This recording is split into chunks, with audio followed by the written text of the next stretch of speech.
In this section, we will be seeing King Duncan, Malcolm and Donalbain, his sons, Macbeth and Banquo, and Lady Macbeth, as well as some of the others that we've already met. When we left off, Macbeth had just been told that he is now the Thane of Cawdor, and he said, "The Thane of Cawdor lives. Why do you dress me in borrowed robes?" Or, "Why are you giving me his title and the clothes that go with his title if he's still alive?" His friend, who came from the king, says, "Who was the Thane lives yet." That means the person who was the Thane is still alive, but under heavy judgment bears that life which he deserves to lose. So the person who was the Thane of Cawdor is still alive, but he's in a lot of trouble.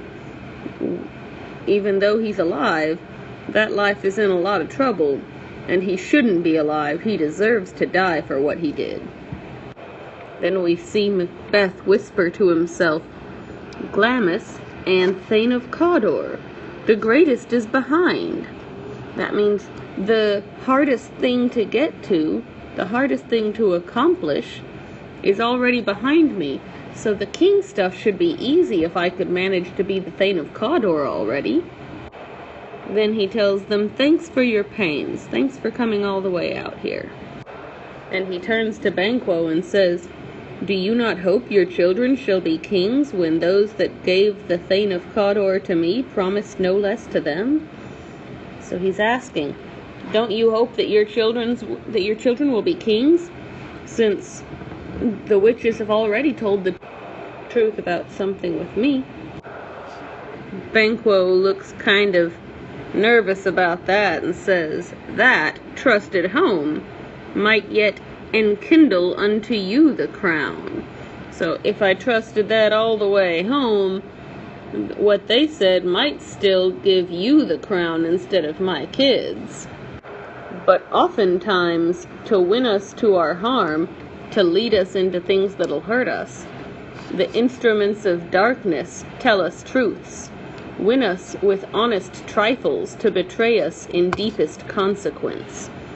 So that's where Banquo's saying, be careful, because a lot of times, in order to bring us to something that'll hurt us, to bring us to bad stuff, the instruments of darkness, the forces of evil, will tell us little truths, honest trifles, to betray us in the deepest consequence. They'll tell us little things that are true in order to betray us in the things that are big and matter a lot.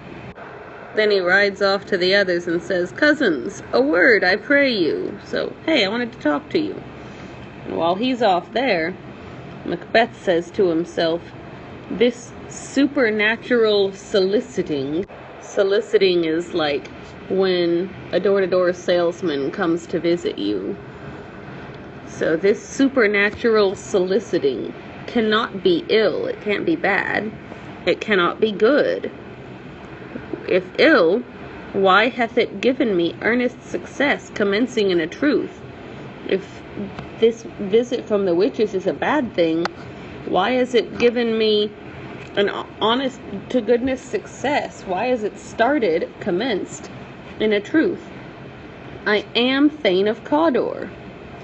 If good, why do I yield to that suggestion whose horrid image doth unfix my hair and make my seated heart knock at my ribs against the use of nature?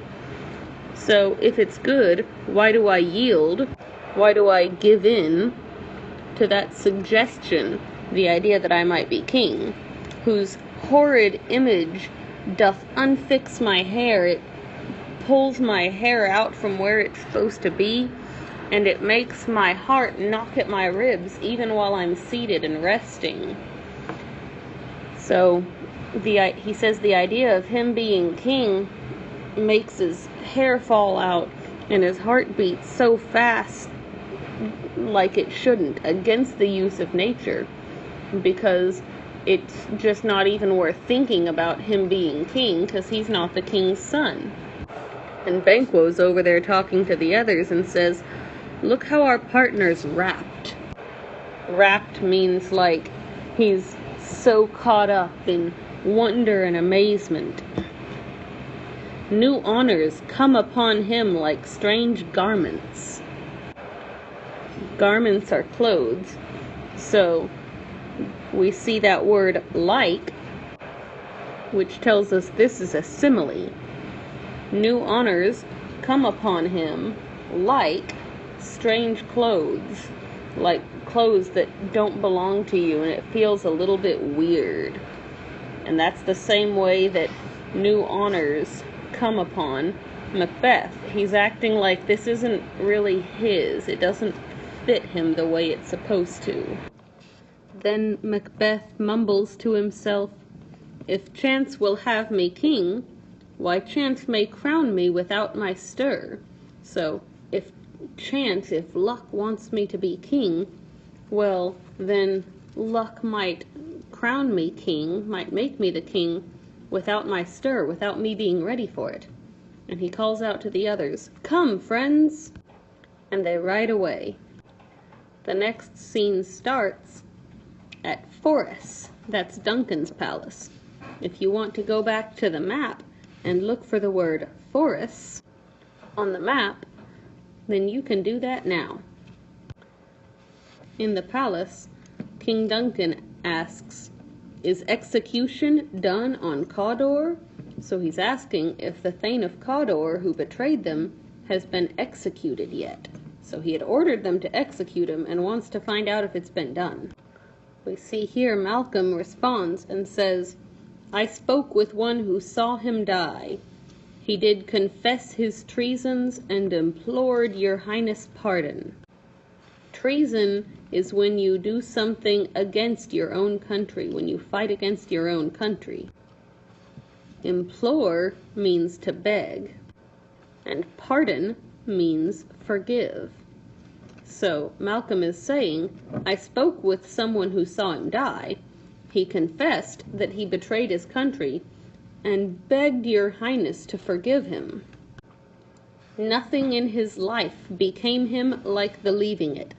He died as one that had been studied in his death, to throw away the dearest thing he owned as 'twere a careless trifle. Became him means it suited him, it seemed right. So nothing in his life seemed as natural on him as leaving it, as dying did. He died as one that had been studied in his death. He acted like he had prepared for this, like he was studying for how he was going to die, the way you would study for a test.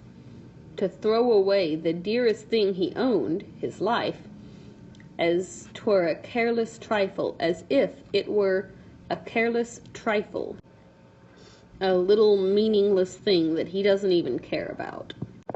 King Duncan replies, "There's no art to find the mind's construction in the face. He was a gentleman on whom I built an absolute trust." So there's no art, there's nothing you can practice and get better at to find the mind's construction, the way your mind is built up in your face. You can't read people's minds by looking at their face. He was a gentleman on whom I built an absolute trust. I trusted him completely. And he's implying, and look what happened, he betrayed me. Then Macbeth and Banquo come in, and the king says, "O worthy Macbeth and noble Banquo, the debt I owe thee for thy valor and thy loyalty upon the battlefield." Valor means bravery. So the king is saying that they're worthy and noble, saying good things about them. And he says, "The debt that I owe you for your bravery and loyalty on the battlefield." But Macbeth interrupts and says, "Great king, our loyalty is its own reward. We're not loyal to you just because we want something. We're loyal to you because we like you. We don't need an extra reward." And then he says, "Sons, kinsmen," that means family. "Thanes," that means lords. Hear this. We will establish our estate upon our eldest, Malcolm, whom we name hereafter Prince of Cumberland. Hereafter means after here.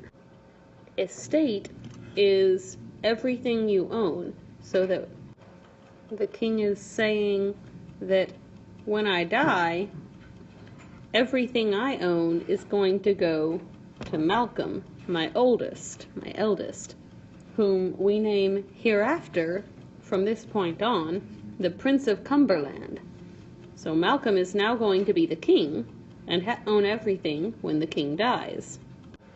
Such honor is not for him alone, but plentiful rewards shall come to all deservers.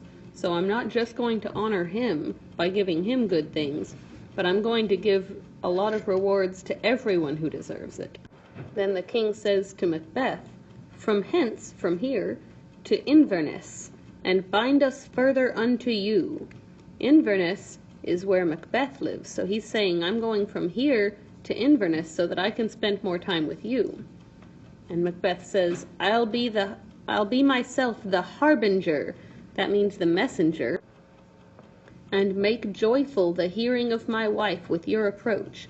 So I'm going to be the messenger myself, and I'll make my wife's hearing joyful. She'll be so happy when she hears that you're approaching, that you're coming. So humbly take my leave. Humble is the opposite of proud. So he's saying, I'm not going to be like full of myself here, and I'm really sorry, but I have to go so that I can tell my wife. But then as he leaves, he's grumbling, and you can see the words are all dark. He says, the Prince of Cumberland, that is a step on which I must fall down, or else o'erleap, for in my way it lies. I have to be the Prince of Cumberland if I'm going to be the king. Stars, hide your fires. Let not light see my black and deep desires. He's saying, I don't want any light to see the dark things that I want, because then people will know, and I'll get in trouble. And we hear that rhyme again that tells us that's the end of the scene. And our next scene is at Macbeth's castle. And it opens and we see his wife reading a letter at the fireplace. The letter says, they met me in the day of success. They met me when I was having a good time. I was doing well. And I have learned by the perfectest report, it can't be wrong. They have more in them than mortal knowledge. So they know more than regular people, mortal people who might die. When I burned in desire to question them further, they made themselves air into which they vanished. So when I wanted to ask them more, they just disappeared. Whiles I stood rapt in the wonder of it, there came missives from the king, who all hailed me Thane of Cawdor. So while I was caught up wondering about how amazing this all was, then there came missives, a message from the king, who all hailed me, who called me the Thane of Cawdor, by which title before these weird sisters saluted me, and referred me to the coming on of time with, Hail, King that shalt be. So he's telling his wife how the witches told him he would be Thane of Cawdor and then king, and suddenly the messenger from the king came and called him the Thane of Cawdor. So he's now thinking, maybe I'm going to be king. This have I thought good to deliver thee. I thought this was a good thing to tell you, my dearest partner of greatness, that thou mightst not lose the dues of rejoicing by being ignorant of what greatness is promised thee. I wanted to tell you so that you wouldn't miss out on being excited with me about all the great things that are promised to you as well, because if I'm a king, you're going to be queen. Lay it to thy heart, and farewell. So remember it, and goodbye. She's all excited and says, Glamis thou art, and Cawdor, and shalt be what thou art promised. So you're already these two, and you will be what you've been promised. Yet I do fear thy nature. It is too full of the milk of human kindness to catch the nearest way. I'm afraid that by nature, you're too full of the milk of human kindness. You're too nice to catch the nearest way, the easiest way to be king. Thou wouldst be great, art not without ambition. You want to be great, you're not without ambition. Ambition means wanting great things for yourself, but without the illness should attend it. So she's saying you want to be great, you've got big goals, but you don't have the meanness in you to actually get it. What thou wouldst highly, what you really want, that wouldst thou holily. You want it, but you only want to get it the right way, the holy way. Wouldst not play false, you wouldn't lie, and yet wouldst wrongly win. You want it, and you don't mind if someone else does bad things, but I'm afraid you're not willing to do the bad things you need to in order to be king. Hie thee hither, come here quickly, that I may pour my spirits in thine ear, and chastise with the valor of my tongue all that impedes thee from the golden round. So come quickly, so that I can pour my spirit, so that I can pour my thoughts into your ear, and chastise with the valor, the bravery of my tongue, my words, all that impedes, all that holds you back from the golden round, the crown, which fate and metaphysical aid doth seem to have thee crowned withal. So come quickly, so that I can get all that filthy goodness out of you, and make you do what you have to do to be the king, since fate obviously wants you to be. Then someone comes in and she says, "What tidings?" And he says, "The king comes here tonight." She says, "What? Art thou mad? Are you crazy?" And he says, "So please you, it is true. Macbeth rides here in haste. He's coming quickly. Give him tending," she says. "Take care of him. He brings great news." And then she throws the note into the fire. And up on the roof we see her say, "The raven himself is hoarse that croaks the fatal entrance of Duncan under my battlements." The raven symbolizes death. And she's saying that raven is hoarse from saying how Duncan is going to come die in my castle. And then we see her words get all dark, like her heart, and she says, "Come, you spirits that tend on mortal thoughts, unsex me here, make me not a woman, and fill me from the crown to the toe-top full of direst cruelty. Make me from my head to my toe full of meanness and cruelty. Make thick my blood, stop up the access and passage to remorse, so I can't feel bad. That no compunctious visitings of nature shake my fell purpose. Make sure nothing goodness in my nature makes my evil purpose shake. Come to my woman's breast and take my milk for gall, you murdering ministers." She's telling demons to come to her and take over her. "Come, thick night, and pall thee in the dimmest smoke of hell, that my keen knife see not the wound it makes, nor heaven peep through the blanket of the dark to cry, 'Hold, hold.' Come, night," she says, "and make the night look pale because of all how dark this is going to be, so that my knife, my keen, sharp knife, won't see the wound it makes, and heaven won't have a chance to peep through and tell me to stop." If you hadn't guessed, she's kind of evil. And then Macbeth comes in and she runs down the stairs and says, "Great Glamis, worthy Cawdor, greater than both by the all hail hereafter." So she's greeting him and saying she's so excited she got his letter. He's now Cawdor too, and he's gonna be king, and she's so happy. "Thy letters have transported me beyond this ignorant present, and I feel now the future in the instant," she says.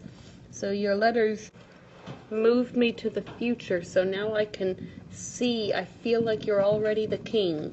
And he smiles and says, "My dearest love, Duncan comes here tonight." "And when goes hence?" she asks. "When does he leave from here?" Macbeth says, "Tomorrow, as he purposes." So his purpose, his plan is to go tomorrow. And she says, "Oh, never shall sun that morrow see." So let tomorrow, his tomorrow, never even see the sun. He won't have a chance to wake up tomorrow. She sees Macbeth's face there and says, "Your face, my thane, is as a book where men may read strange matters." Ooh, that little word "as" tells me that's a simile. His face isn't actually a book, but she's saying it is as a book, because in his face, like in a book, we may read strange matters.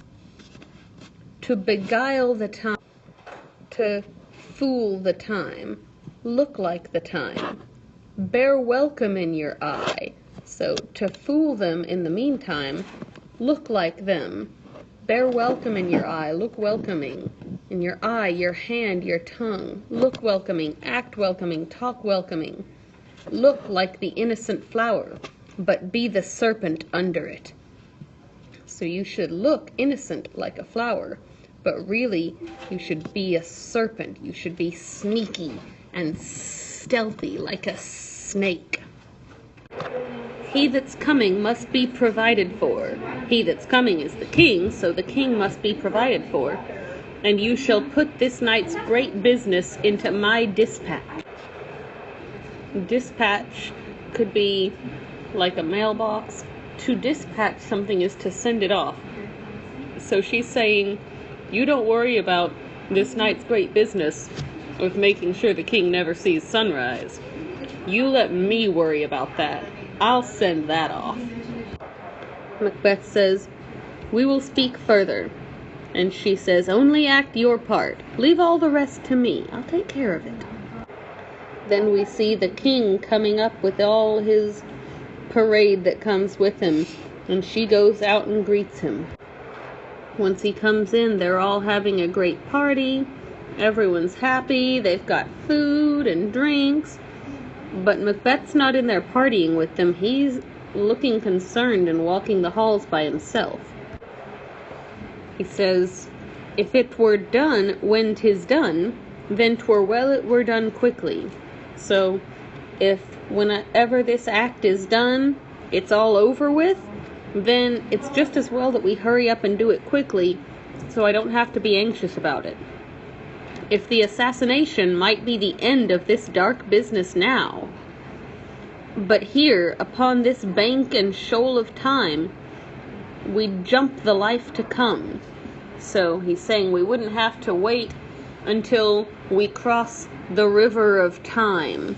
We wouldn't have to go through all this time. But here on this side of the river, on this riverbank of time, we could jump the life to come and get a head start on me being king.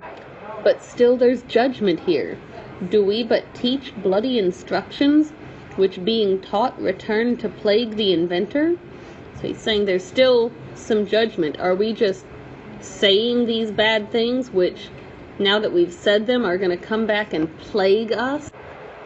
To plague something is to like make it bad, make it sick. So are our words going to come back and make us sick? Are they going to be bad for us? This even-handed justice commends the ingredients of our poisoned chalice to our own lips. So even-handed justice is like tit for tat. It means whatever bad things I do, they're going to come back and get me like karma. And he's saying that that justice would mean if I kill him, something bad's going to happen to me too.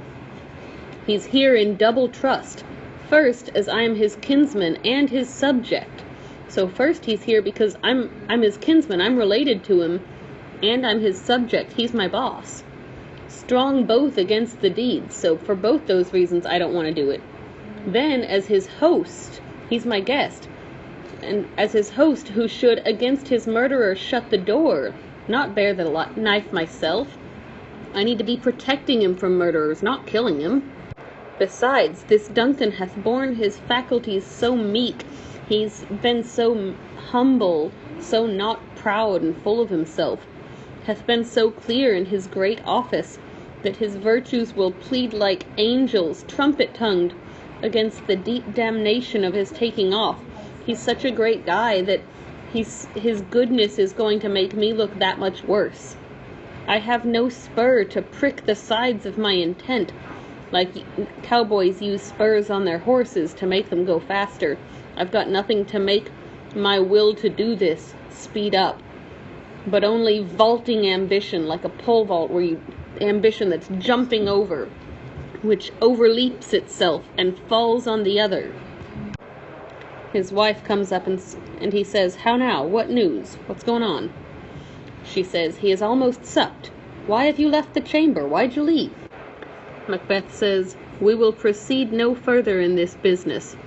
He hath honoured me of late, and I have bought golden opinions from all sorts of people, which would be worn now in their newest gloss, and not cast aside so soon." So, "we will proceed no further" means we're not going to move any farther in this. We're just going to let this lie. He's honored me. He's been nice to me. I've bought golden opinions. Everyone loves me. And I should take advantage of this while everyone loves me. And she just rolls her eyes and says, "Was the hope drunk wherein you dressed yourself? You were all full of hope. Was that hope drunk? Hath it slept since, and wakes it now to look so sick and pale at what it did so freely?" So, is your hope just giving up now? Are you just done? Are you quitting? "From this time on, such I account thy love." If you're gonna quit in this, then I'm gonna act like your love could quit on me, just like your hope did. "Art thou afeard to be the same in act and valor as thou art in desire? Are you afraid to act the same as you talk?" And he says, "Prithee peace, I dare do all that may become a man. Who dares do more is none." So this is where Macbeth is acting like a child in the movies when she's saying, "What, are you scared?" And he's saying, "What? No, I'm not scared of anything. No one's braver than I am." So she takes his knife out of his pocket and says, "What beast was it then that made you break this enterprise to me? If you're so brave, then what horrible beast was it that made you break your promise? When you durst do it, when you were daring to do it, then you were a man." So she's saying, you were a man when you were brave enough to do this. Now you're not even a real man anymore. "The time and place thou wished for then have made themselves, but now their fitness unmakes you." So she's saying, you were looking for the time and place. Well, now you've got the time and place, and because it's so perfect, now you're not ready because the time is right. "I have given suck. I've nursed a baby, and know how tender it is to love the babe that milks me. I would, while it was smiling in my face, have plucked my nipple from his boneless gums and dashed his brains out, had I so sworn as you have done to this. If I promised you I would do something, I would even kill my own baby while it was nursing. That's how much I'm gonna hold you to this promise." He says, "If we should fail, like what if we can't do it?" And she says, "Then we fail. But screw your courage to the sticking place and we'll not fail. Suck it up, Buttercup. When Duncan is asleep, I'll ply his guards with wine till memory and reason shall depart. I'll get his guards drunk. What cannot you and I perform upon the unguarded Duncan? He's an old man. What can we not do if he's like asleep and unguarded? What not put upon his spongy officers who shall bear the guilt of our great act? We'll blame his officers 'cause they're going to be too drunk to think." When he hears that, he stabs the knife down into a table and says, "Bring forth men children only." Because remember, boys were the only ones that counted as real people back then. "For thy undaunted mettle, your bravery, your mettle that can't be pushed aside, should compose nothing but males. Will it not be received when we have marked his men with blood and used their very daggers that they have done it? We'll totally pin this on the guards. You're right." And she says, "Who dares receive it other, as we shall make our griefs and clamor roar upon his death. We're going to be so sad, no one will dare blame us. I am settled, and bend up each corporal agent to this terrible feat. I'll do it." And she says, "Away, and mock the time with fairest show. False face must hide what the false heart doth know. We'll act different and hide what we're really gonna do."